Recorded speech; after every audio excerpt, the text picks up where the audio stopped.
gösterilen o videolarda bir çox ədiblərin, adlı sanlı insanlar şəkilləri qoydu bu.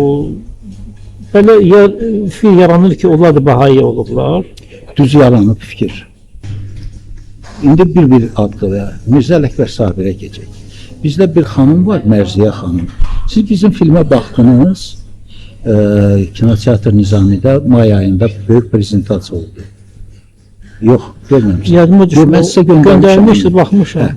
Orada o xanımla intervyu yapalım. O danışır ki, mənim qaynanam söhbət edir ki, necə Mirzə Ələkbər Sabir Baha'i məclislərinə gəlib gedərmiş. Özü də o vaxtı Mirzə Ələkbər Sabiri Balaxanaya çağıran Balaxanı milyonerləri olublar. Həmən kinoda da həmən o milyonerin nəticəsi intervyu götürülürdü. Maksudova, Qürrətlin xanımına. Fikir verirsiniz, əlaqələri. Yəni Mirzə Ələkbər Sabir haqqında heç bir sual ola bilməz.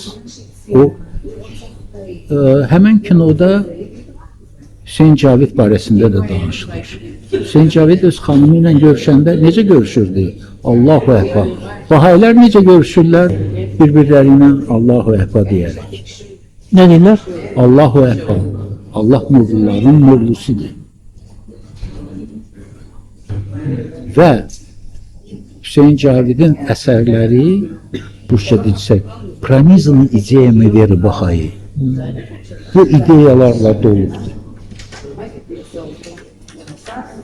Və Hüseyin Cavidin oğlu, Ertuğrul, mənim yenə də filmdən o intervyu yerləri var. Mənim dayımla yaxın dost olurlar. Bizim evin adamı olur. Bir sözlə bütün o kimin ki şəkilləri gedibdir, bunlar hamısı Baha'i olub. Bəli. Məsəl üçün orada Məhəmməd Səid Ordubadinin şəkli də var idi. Üzeyir Hacıbəyevin də şəkli var idi orada. Üzeyir Hacıbəyev Baha'i dininə çox böyük həvəs göstərib. Olmayıb. Maraq yoxsa? Maraq göstərib. Amma Baha'i olmayıb. Baha'i olmayıb. O ideyalarında və oradan buradan da Baha'i prinsiplərini dərləyib. Oradan buradan əsəri var idi. Məhəmməd Səid Ordubadi Baha'i oldu. Mənim babamla da dost olublar. Amma 37-ci ildə o repressiyalarında o dala çəkilib.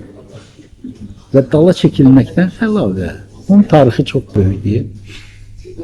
Dala çəkilib deyəndə çıxdı Baha'ilikdə. Nədir? Nə dedi? Ona əksdə bir kitab yazıb. Yəqin zakaz gəlibmiş yuxarıda. Zakaz gəlibmiş yuxarı. Atan oldu rəhmət.